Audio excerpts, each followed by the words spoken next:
All right, let's do it. Here we are. Welcome back to another edition of the Stripe Show podcast. It is a Froggy Wednesday. We're getting golf early this week. For those of you that are planning on the Farmers Insurance at Torrey starting on Thursday, you're going to miss the first day. The PGA Tour has decided they are not willing to go against the conference championship games of the NFL, which is probably a smart move.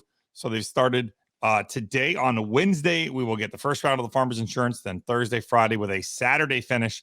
And then the APGA is going to finish on Sunday at Torrey, televised on Golf Channel. So lots of golf. We get 5 days of golf on TV this week. And hopefully we'll get some good football because those games last week were absolutely nuts. I'm sure we'll talk to our guest about that. Our guest this week may not be a name that you know right off the top of your head, but it's going to be a name that you've heard, and it's also going to be a name you're going to hear a lot about. And I want to make sure I get it right because I've seen it multiple different ways. If I'm not mistaken, first name is James Hart. Is that correct? 100% correct, yeah. All right, so first name is James Hart, last name du Preez. If you've heard about James, I'm just going to put it to you like this. He averaged 373 yards off the tour last year on the Sunshine Tour. And to put that in perspective, that is 50 yards longer average than Bryson DeChambeau last year on the PGA Tour. So that tells you how far this man hits the ball. James Hart, thank you so much for joining us on the podcast.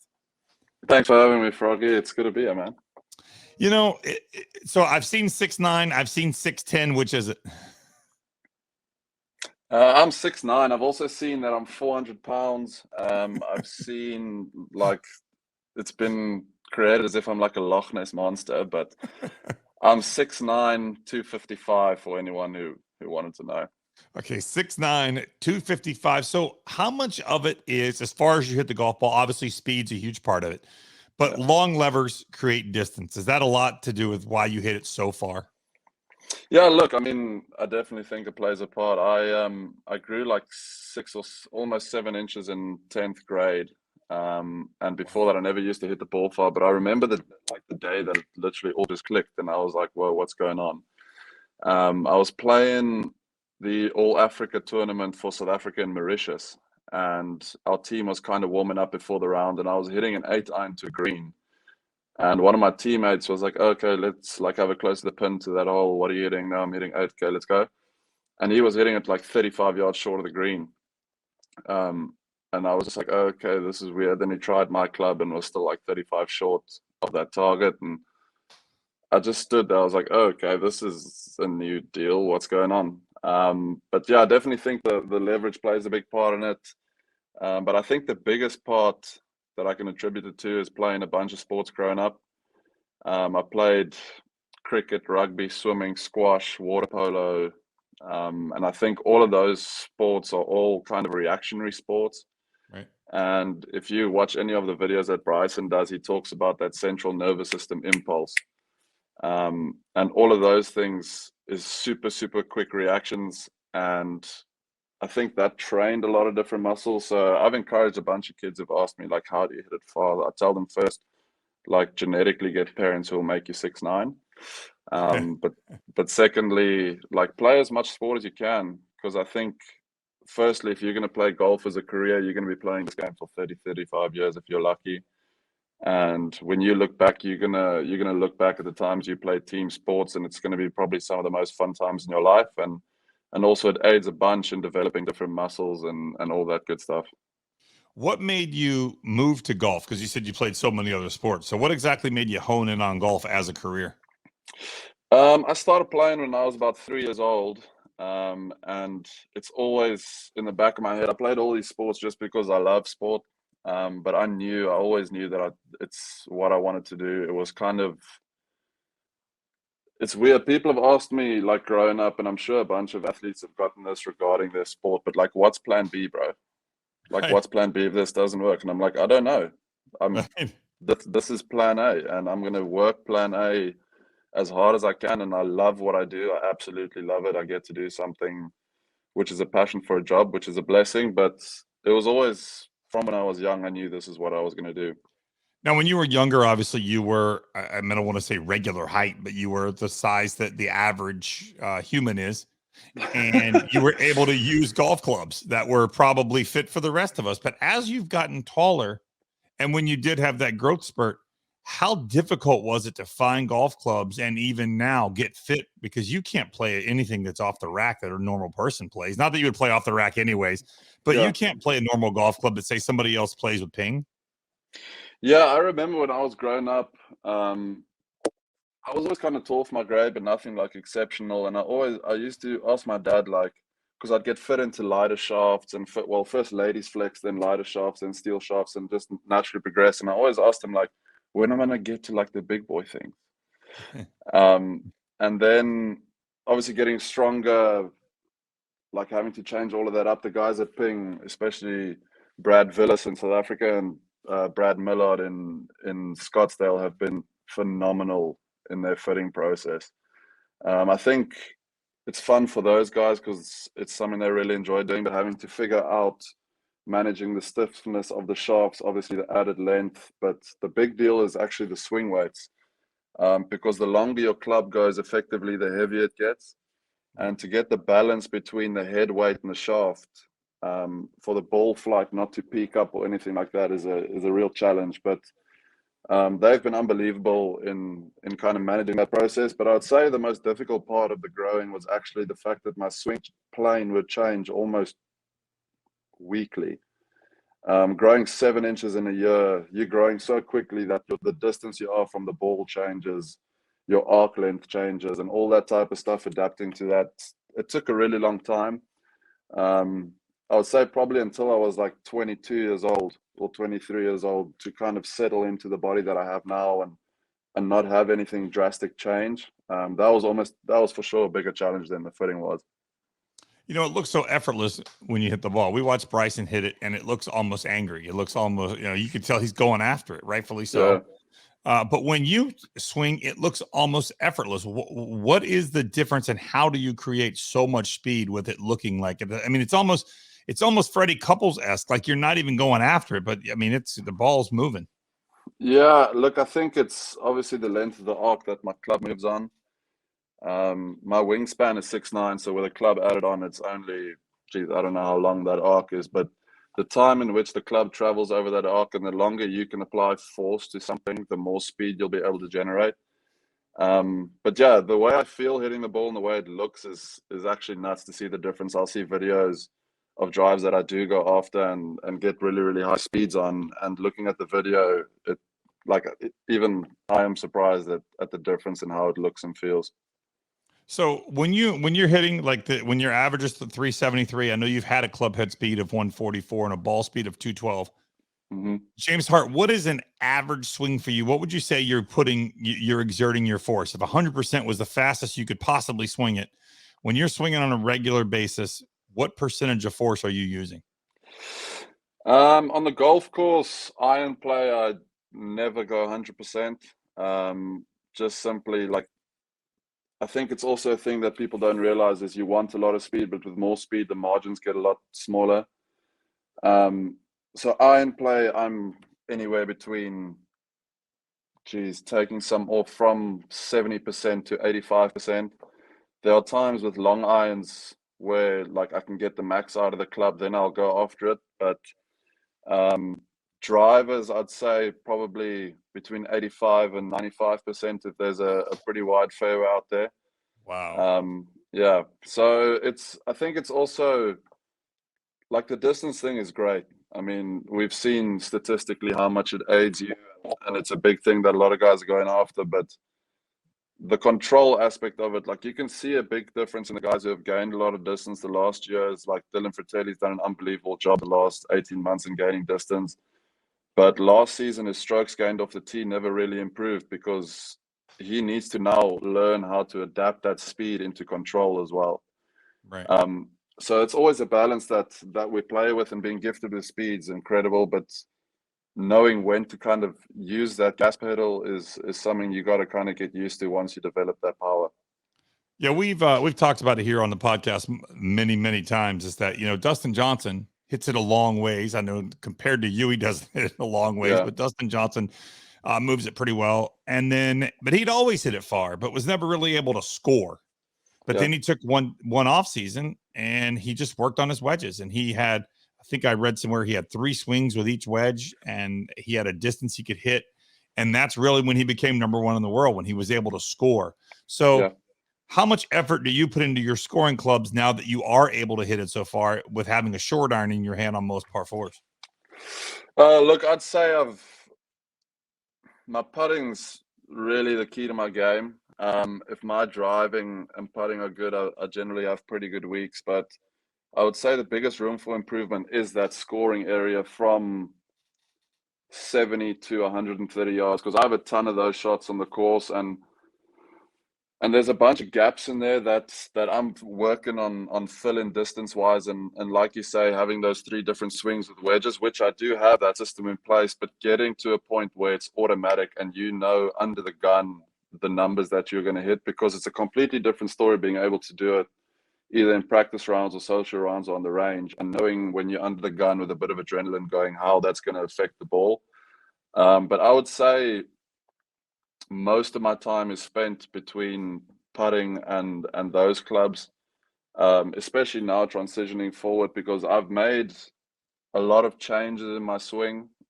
Like I said, once my body settled, we could actually sit down and look at the characteristics of my swing, the movement capabilities that I have, and kind of get a blueprint for what will be the most consistent for me.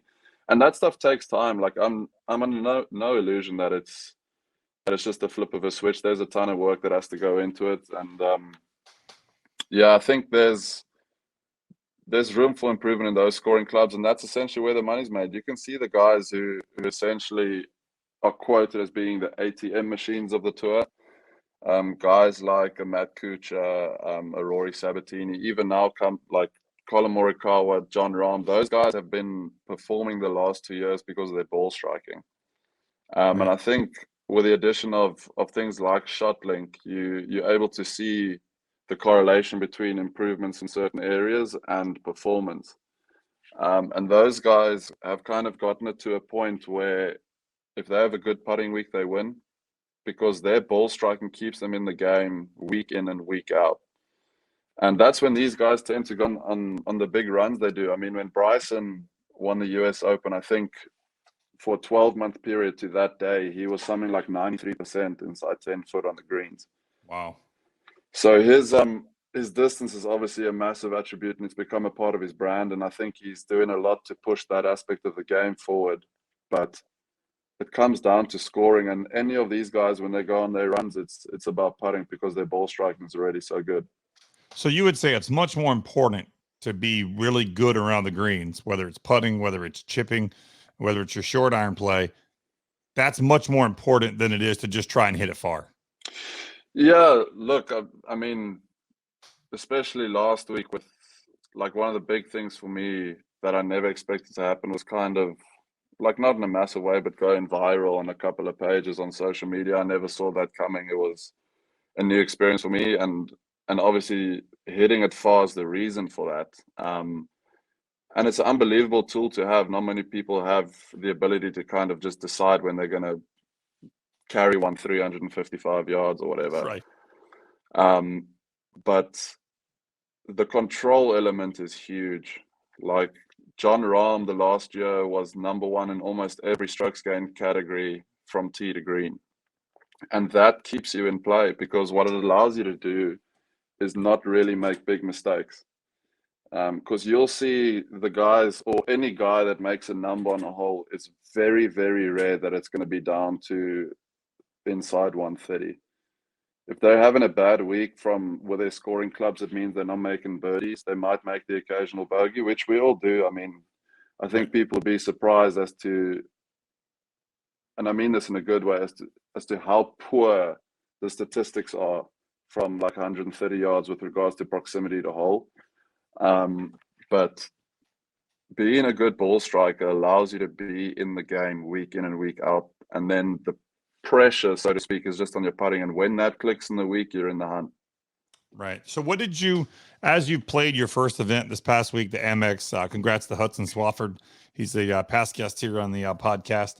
Really super dude. Good to see him win. It was great to see him with his family. And I know he won that event before and now was able to win it this year. What did you take away from your first event played on the PGA Tour, the Amex? Yeah, it was an unbelievable week. the nature of the game for us, especially if you don't have status on the main tours, is you get invites. And I will say the distance element to my game does make it easier to sell that, in the sense, because it obviously draws a ton of eyes. But it was an unbelievable week, super short notice. I got the invite on Friday, the week before the event, and I was on holiday in South Africa still. But the takeaway is, look, I'm still processing. It's been 3 days since the week, or 2 days since the week's ended. But I think being in that environment teaches you a ton emotionally. And I think a big deal for me, or something that I learned, was just how intentional you have to be with the systems that you have in place week in and week out for those events. Because there's a ton of noise that comes along with these events. And I think I've got a new appreciation for the top guys in the game, or any celebrity or sports person, with regards to what they have to deal with when they're just trying to perform. But the level of intensity that these guys have with regards to their preparation and structures in the week leading up to events is really, really impressive to see.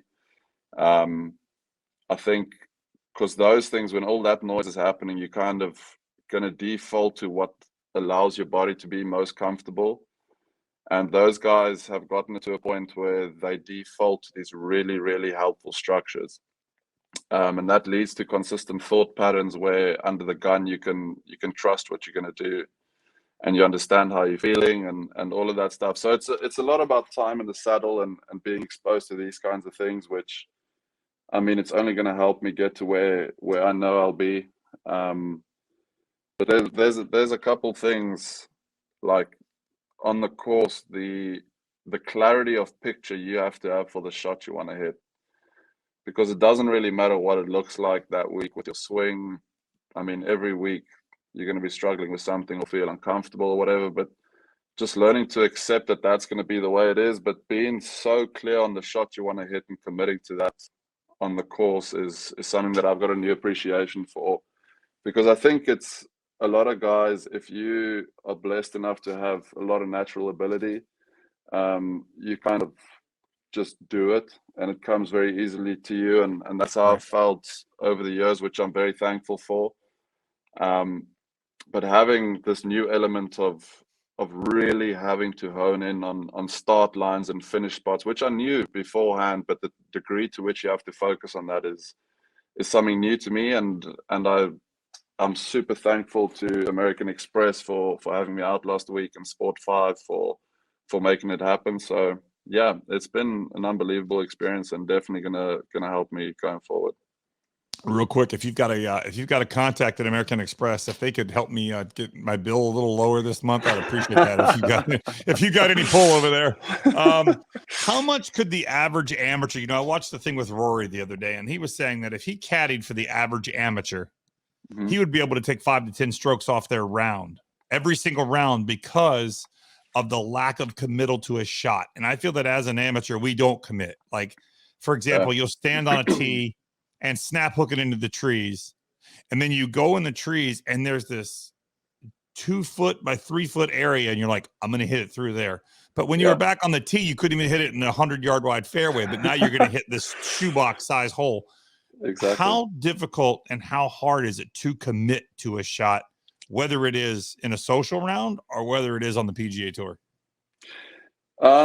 Look, just based on what Rory said, I completely agree with him. The biggest thing I see playing in these pro-ams, and even just as like club golfers back home or wherever it is firstly commitment to shots, but also just course management. Like you say, if you've snapped one into the trees, I mean, we do that as well, but we also have a higher skill level to understand what we can pull off out of those trees. Right. Whereas if you're, say now 10 or 15 handicap, you have to understand that this is not your job. As much as you'd want it to be a job, it's not your job. And kind of just punching out and taking double bogeys off your card. I mean, I saw an interesting stat. The difference between guys who average 90 and guys who average 79 is literally 1 birdie per round. So it's not necessarily making birdies, it's keeping big numbers off your card. But the commitment thing for me in social rounds is I mean, it's something I don't even think about, because I think there's a couple aspects to it. I think I'm having a bit more fun with it, because kind of like to challenge myself to be like, listen, I'm going to start it on the twig sticking out on this tree, and it's going to fade over the cloud that's 6 yards right of it and going to land here. And that element is also, it's a super specific shot, like I was alluding to earlier. Whereas I think what I've learned in tournaments is I'm trying to be perfect, which it's never going to work. And I think that's also why I love golf, is because I'm a perfectionist by nature, and it's that consistent chase of it, because you can never, ever master this game. Never. Nobody's ever played the perfect round of golf ever. No. And that's probably the most enjoyable, but also the most annoying thing about it, is that no matter how good you get, where you are, there's always something you can get better at. And I think that for me is a big thing I learned last week, is that commitment, because we're going to hit bad shots regardless. Like if you're playing well or playing poorly, you're going to hit bad shots in your round. But it's much more comforting to say that I committed to every shot I hit and still hit a bad shot. Like I can be okay with that. But what really gets under my skin is if there's something in my control that I don't do, which results in a bad shot. Because the shot result I can't do anything about. But everything leading up to that, the decision to commit is a massive thing. Because if you're going to commit to a shot, you can literally stand there and be like, I've done what I can do. The result of the shot happened. I can move on. Next shot, let's go. And I think that's what it was last week, is with a lack of prep and being my first event, I think I was trying to be someone that I'm not on the course. And that was a goal for me in the week. But I think still coming out of not a bit of a holiday, but a good off season, which is definitely needed. Figuring out where the misses are going to be on the course, and then trying to control that so much that it leads to silly mistakes. And that's the catch-22 of this game, is in order to get some level of control, you got to relinquish all control. For sure, absolutely. Are there any shots, as you sit here and talk to us today, looking back on last week, are there any shots you wish you had back, things you do different? And I don't mean a bad swing per se, because that's always going to happen, like you said, but are there any decisions that you made that you're like, hey, I wish I would have done something a little different? Look, it's tough to say, because without making those mistakes, I wouldn't have learned from them. And that's also something I've come to terms with over the years. Being a perfectionist is the only time you're going to learn is when I don't want to use the word fail, but when you do make those mistakes, because if everything goes well, you don't think you need to get better at anything. But yeah, there's a couple of shots off the top of my head where I wish I was clearer in the picture of what I wanted to do. Like I had a general idea of the shot I wanted to hit, but just being a bit clearer with the decision and the commitment of it, I think. I think there were definitely a couple of shots that I was playing tentative, or playing not to make a mistake, if that makes sense. Whereas I know that's not who I am, practice-wise, social round-wise, and I think that's the big takeaway for me, is the differentiator between the guys at the top and call it where I am now is not at skill level. I can hit any shot they can hit. I can hit any putt they can hit. I've probably got shots they don't have because of the distance element of my game. But the freedom at which they play under the gun is the same freedom that they have in practice rounds or in practice. So that mentality of complete lack of care of the result, or like, I don't really care what happens here, because like deep down, I know I'm a good golfer, and it's just a round of golf, and learning the skills and carrying that through from practice into play is what separates those guys from the rest of the field. Do you take any solace, or do you take any joy from looking at the leaderboard? You look at it and you finished ahead of Jonas Blix, the former PGA Tour winner. You did finish even with DL3. I mean, probably World Golf Hall of Famer. Phil Mickelson only one shot better. I mean, do you take a look at that and say, hey, you know what? I did you walk away from last week saying to yourself, James Hart, I can play on the PGA Tour. I can play with these guys? It's probably going to sound funny to people if they look at the leaderboard, for me to be like, yeah, sure, I can do that. But last week, I don't think was necessarily for me about the leaderboard as much as like my goal was to play well. I knew it was going to be a massive learning experience, and coming off the holiday, I knew that there's going to be things that I'm going to learn about my game, which I don't necessarily want to learn because it's going to be from mistakes. Right. But yeah, a massive takeaway for me was it's not a skill thing. Like I've got everything I need in order to play. Good. And that's a big thing. It gives me a lot of confidence going forward that I don't need to reinvent the wheel with regards to the skills that I have and the shots that I can hit. I've spent a ton of time on it off the course with personal stuff in my life that I've gone through, but the mental aspect of just being able to carry over that freedom is probably where I'll place most of my time going forward. And guys know that. But I was speaking to a friend back home, is you don't know what you don't know until you know, if that Right. makes any sense to someone. Yeah, it does. It makes perfect sense. Yeah, and until you're in that environment and you need to kind of experience that for yourself and how it relates to your own game and own personality, you don't really understand what you're going to apply or carry into the next week or next month or whatever.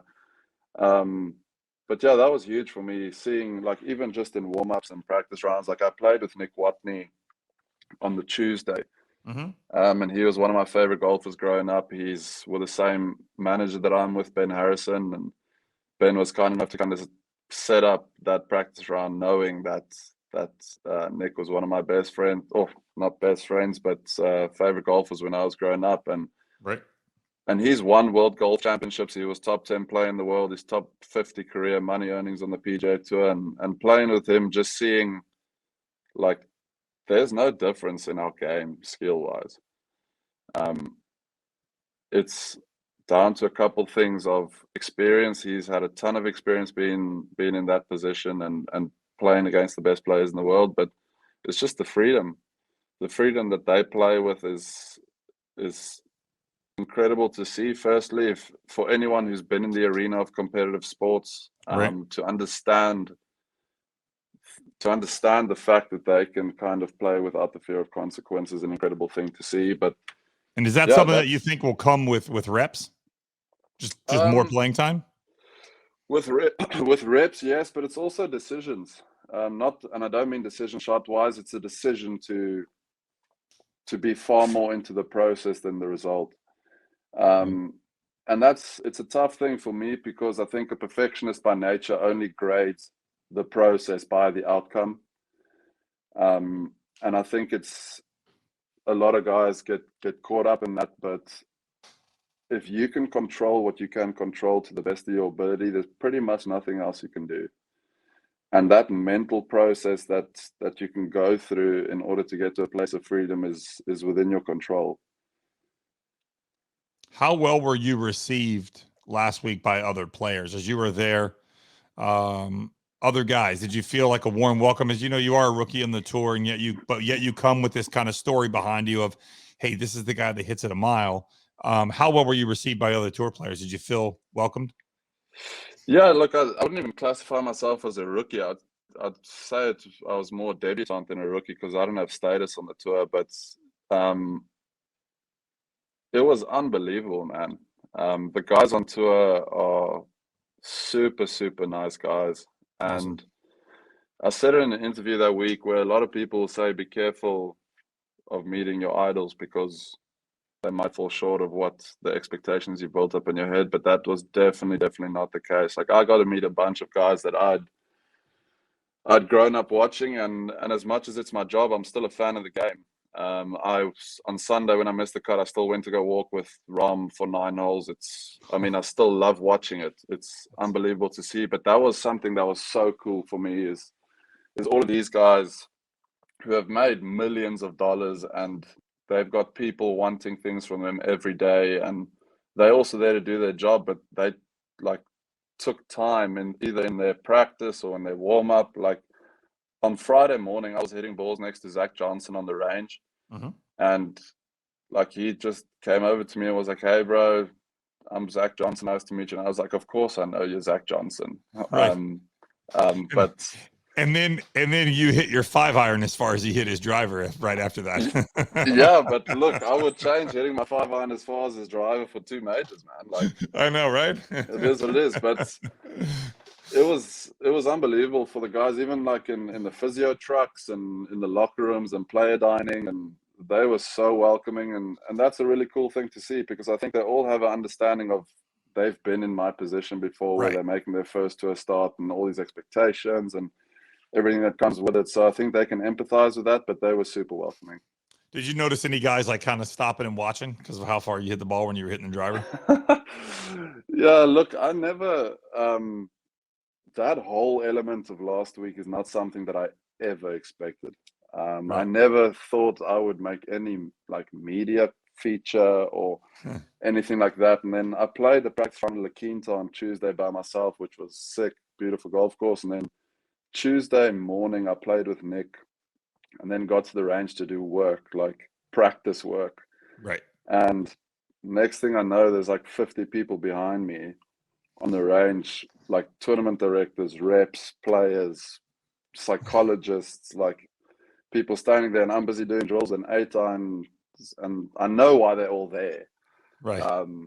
And after a while of hitting 8-irons, they kind of leave and whatever.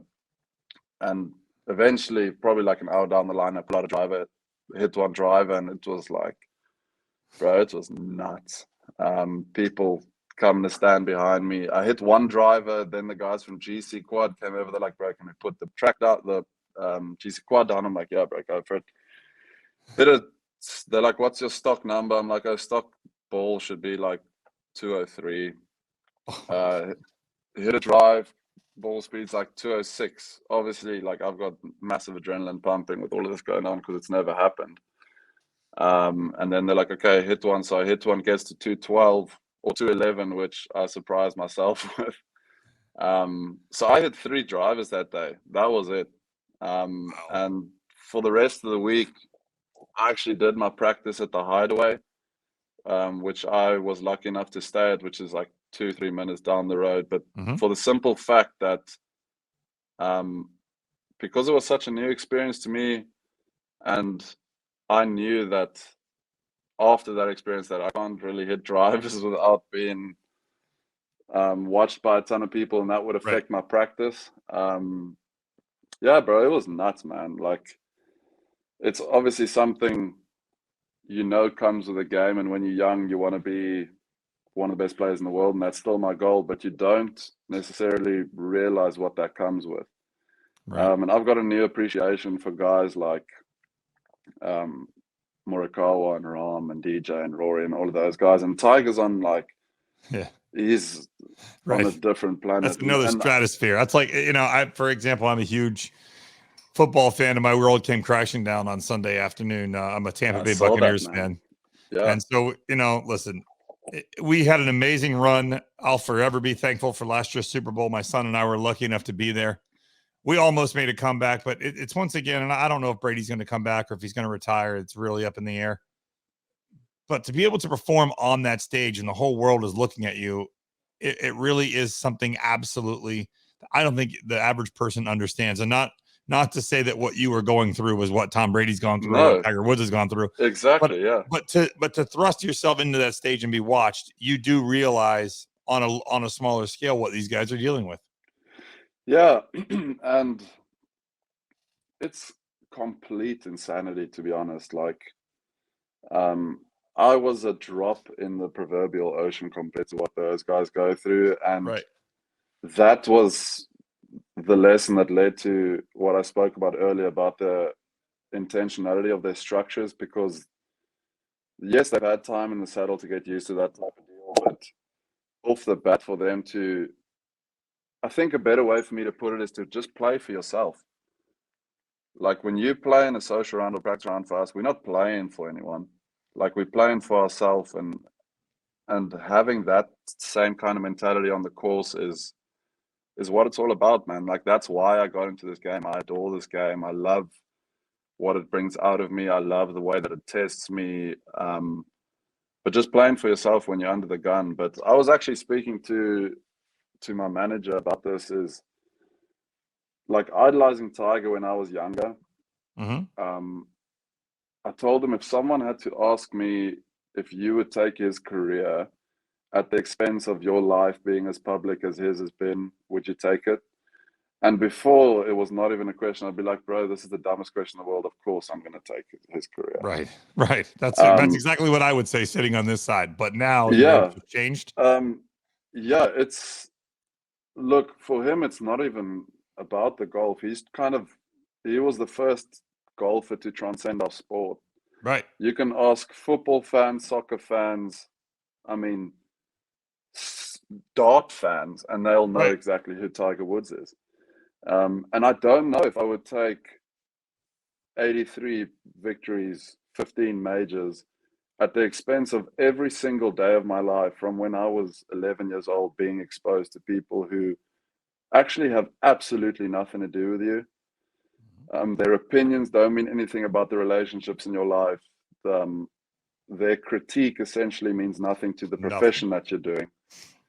And yeah, I've got an unbelievable amount of respect for the life that guy has lived. It's probably been incredibly difficult at times. And I think people who are on the outside of his story, I'm one of those people on the outside. I'm not attributing anything that I went through to Tiger, but I think people who have watched his story, especially the last couple of years or from 2009 or 2010, I think people need to have a lot more empathy for that guy, because it's absolute insanity trying to navigate growing up, being a global superstar, then having kids, trying to parent well, trying to manage healthy relationships in your life, all at the same time being kind to yourself, right, and allowing yourself to just live a normal life. It's nuts. It is, and I see the same thing with Brady. That's why now, now that the season has ended, the retirement word has come up, and the things that he's saying are things that he's never said before. And as a fan, I would love to have Tom Brady back, but as a person, if it came out later today, tomorrow, next week, that he says, you know what, I'm done, I respect that decision 100%. He's given 20, 21, 22 years of his life, played football at an amazing level that I don't think we'll ever see again, especially longevity wise. And he's got the right to walk away when he's ready. And the same with Tiger. If Tiger decides he doesn't want to play professionally anymore, and what he wants to do is play these, as he calls them, hit and giggles with Charlie, then he's earned that right to walk away as well too. And I mean, it's just it's difficult to understand what it's like from their perspective. As a fan perspective, our perspective is a little jaded. They both have earned the right to walk away when they're ready. And if that's tomorrow, it's not a day too soon. It's a day too soon for a fan, but it's not a day too soon for them. Yeah. So I was at TCU for a year. I was recruited there to play golf, and I was into American sports before then, but that really cemented my love for American sports. So I'm a huge NFL guy, and I'm marrying a Texan girl, so I'm sure I'm going to have to adopt the Cowboys. I'm sorry. At Sunday, which is going to be brutal. That is. But yeah, I've been lucky enough to kind of pick players over teams, and he's not just football wise, he's one of my favorite athletes of all time. Brady? Yeah, for sure. In the way, and the reason I think that he hasn't retired is, firstly, he loves the game. But secondly, he's playing for himself, man. Like, and I don't mean that selfishly in the sense that he's not there for his teammates, because he's an unbelievable team guy. I think he's one of the only athletes in a team sport where there's not a single teammate who would say a bad word about him. Right. But he's mastered the act of playing for himself. With all the eyes in the world watching, he knows what he's capable of, but he just loves doing it. He doesn't and I'm completely speaking on assumptions here, but just being in sport as a career, I can see the fact that guy just truly loves playing football. He does. He's got nothing left to prove. I mean, at this point, he owns every record there is. There's really nothing to prove to anyone except, like you said, himself. Play as long as you want to play. Yeah. As long as he feels like he can still compete, why should he walk away? He doesn't owe an explanation to anybody. And the day that he decides he does want to walk away, once again, he doesn't owe an explanation again. He can just say, I'm done. Yeah, man, you can split his career up into 3 parts, and every part will be a Hall of Fame career. Yeah, without a doubt. He's absolutely nuts at what he's done, and I think he's paved the way for a lot of guys that have come through now. You can see, like, so Mahomes and Allen, in my opinion, put up arguably the best football game I've ever seen. That was unreal. Other than when Brady came back in the Falcons Super Bowl, it's the best football game I've ever seen. But those guys have taken attributes from guys like Joe Montana and Brett Favre, who are like gunslingers, and adopted that aspect of the game with the mentality of Tom Brady, with the time he puts into preparation and watching film and the way in which they look after their bodies. He's changed the game, and it's unbelievable to see what he's done, but also the impact that he's had on the guys coming up. Yeah, it is. It is unbelievable. Selfishly, I hope he comes back, but I understand if he doesn't. And it was one hell of a run. James, before we get into our E9, we're going to ask you quick 9 questions. I do want to ask you, what currently are you working on in your swing that you are taking to the golf course every day and trying to get better at? Yeah, so I've recently made a swing change, or not a swing change, a coaching change. I was with the same coach, Llewellyn van Leeuwen, in South Africa for 18 years. He was the only coach I've ever had. He's almost solely responsible for where I am and the swing that I have, and I'll forever be in debt to him. We have a relationship that transcends my profession. So luckily that nothing has changed, and he's wished me the best and just wants me to succeed. But I've gone to a coach who was responsible for my short game. He's done my short game for about 10 years and knows me very well, got a good relationship with him. So we've worked on a couple of changes. Actually moved coaches officially the week before Amex. But the changes haven't been massive. What I'm currently working on is consistently being in good posture over the ball. I think a lot of amateurs that I see, they ask me for advice, and most of their swing faults can be attributed to postural elements. And being 6'9", a small mistake in the posture leads to a massive effect in the swing. So really being consistent in my posture and alignment over the ball. Secondly, my takeaway tends to get a little bit inside, which leads to a couple faults in the downswing. So getting that a little bit steeper going back. And then, in my opinion, I don't think you can control much of your golf swing further than the takeaway. I think a lot of what happens in your swing is a reaction to what happens from good fundamentals in the takeaway. So my takeaway getting a little bit steeper. And then I think you actually mentioned it, the hip turn. I'm really just trying to load into my right hip internally, if that makes sense to the golf nerds out there. That allows the club to steepen a little bit at the top of the backswing, and really just allows you to rotate on the way down. So my takeaway, we had gotten at one time, you had heard restrict your hip turn.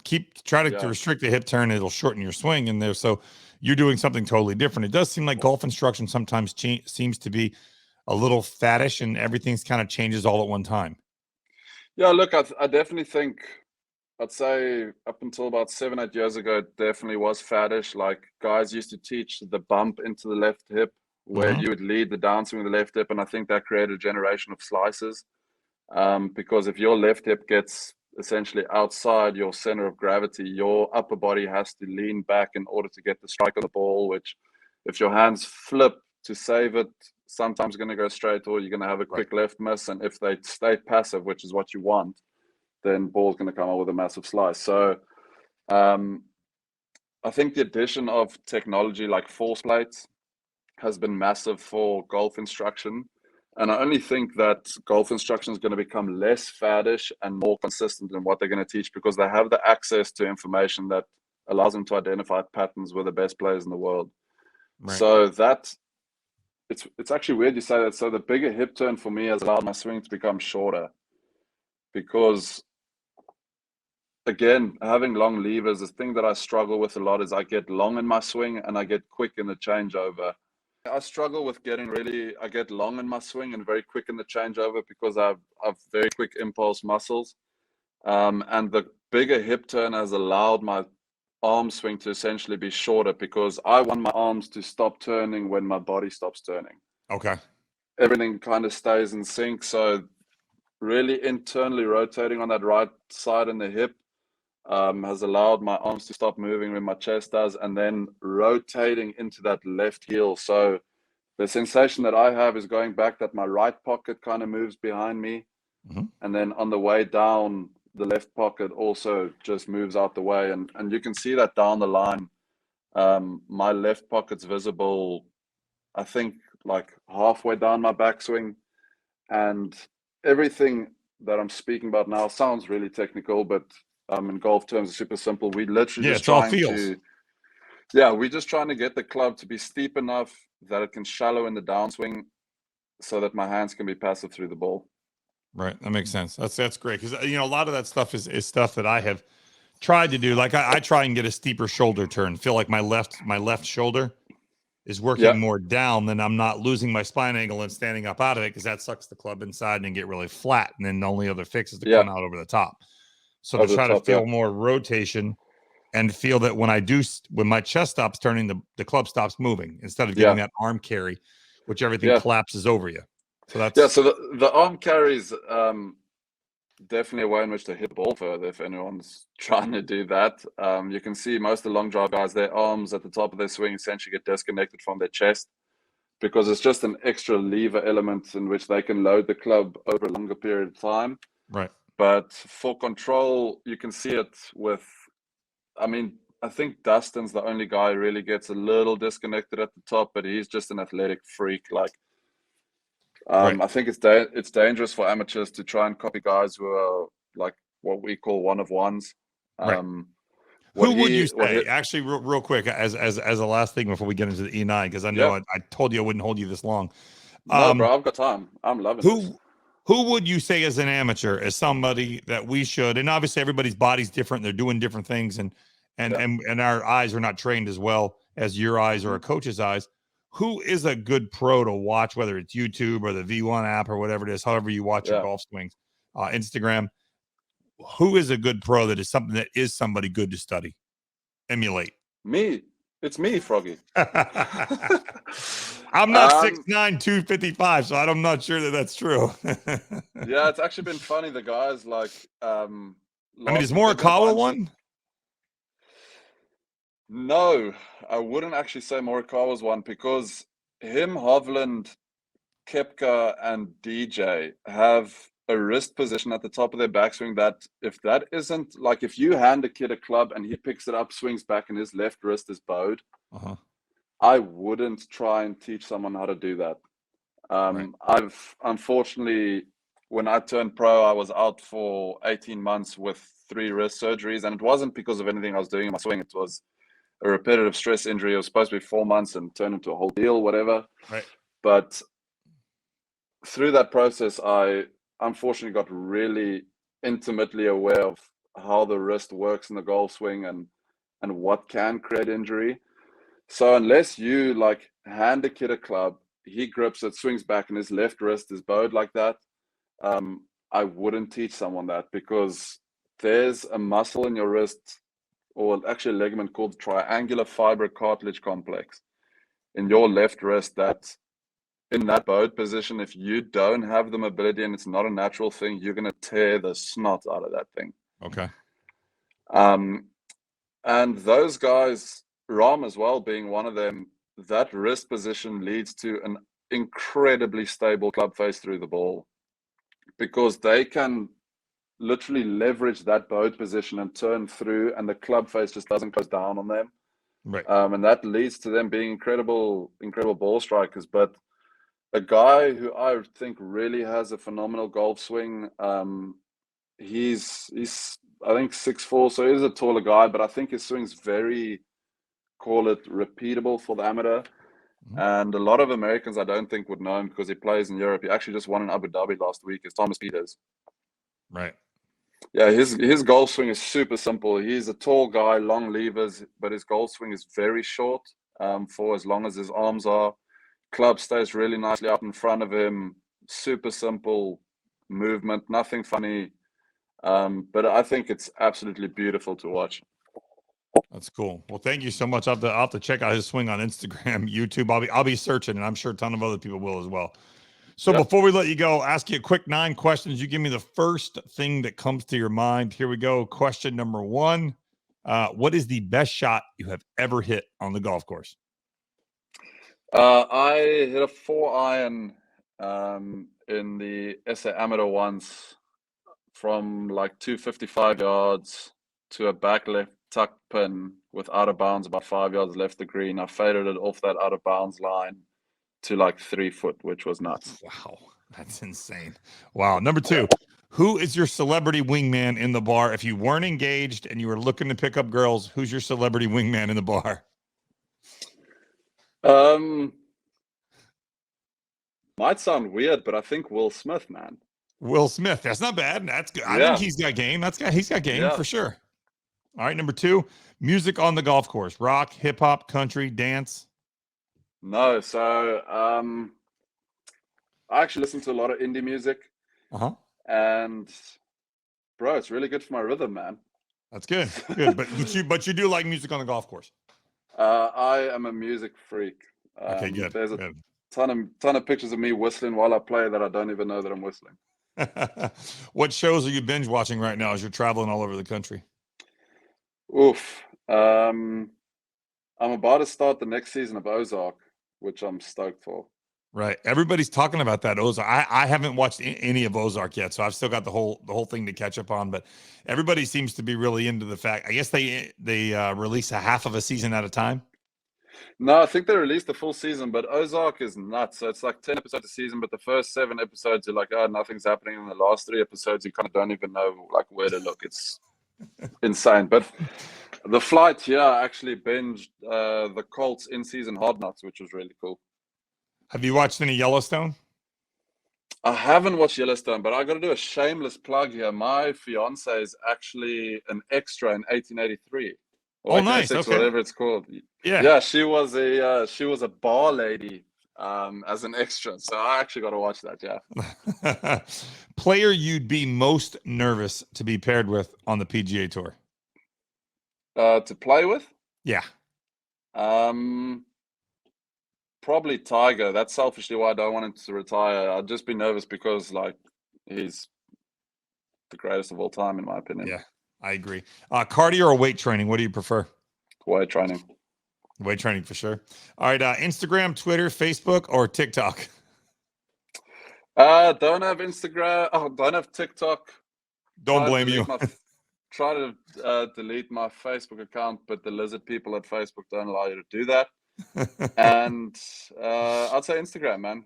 Yeah. Yeah, I love Instagram too. When you're on the road, dine in or DoorDash? You want to go somewhere and eat or have it brought to you? Dine in. Dine in. All right, I like that. And number 9, what is the most you have gotten into somebody's pocket on the golf course? For what dollar amount? And do we know them? Yeah, you might actually know him. He's a South African pro on the European Tour, George Couture. Yeah. Yeah, I played like a best ball with him, another pro, and actually a friend of mine who plays professional rugby, Jason Jenkins, and they gave Jason like 18 shots over the round because he just plays recreationally, and I think he shot like 80 that day. Oh. So I'd love to say that it was all me, but we absolutely cleaned them up, man. Nice. That's awesome. James Hart, where can we see you play golf again? What exactly is your status moving forward, and how will you play more PGA Tour events? Yeah, so met a bunch of tournament directors last week who would love to have me out at the events because apparently people like seeing someone who hits it far. Yeah, they do. But I'm flying to Saudi Arabia on Wednesday for the Saudi Open. I have an unbelievable field there next week.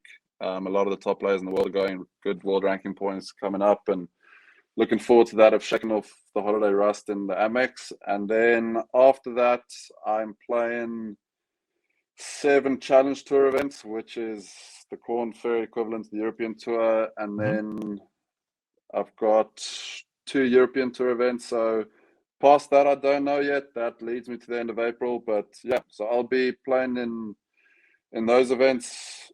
Golf Channel should be covering them. Yeah. but yeah, who knows, man? Like this game changes in a week. If you win the right event or play well in the right event, your entire schedule changes. Awesome. Good deal. Well, we wish you nothing but good luck. Appreciate your time. And thanks for being an awesome guest, and good luck to you moving forward, man. Thanks for having me, Frog. It's been a ton of fun. Hopefully do it again sometime. You got it, man. We would love to have you on again. James Hart, thank you so much. Don't forget, golf is on today. We have the Farmers Insurance Open at Torrey Pines starting on Wednesday. We will finish on Saturday this week. So a little bit of a different thing with the NFL playoffs going on. So be prepared. Watch golf. And thank you once again for tuning into the Stripe Show podcast.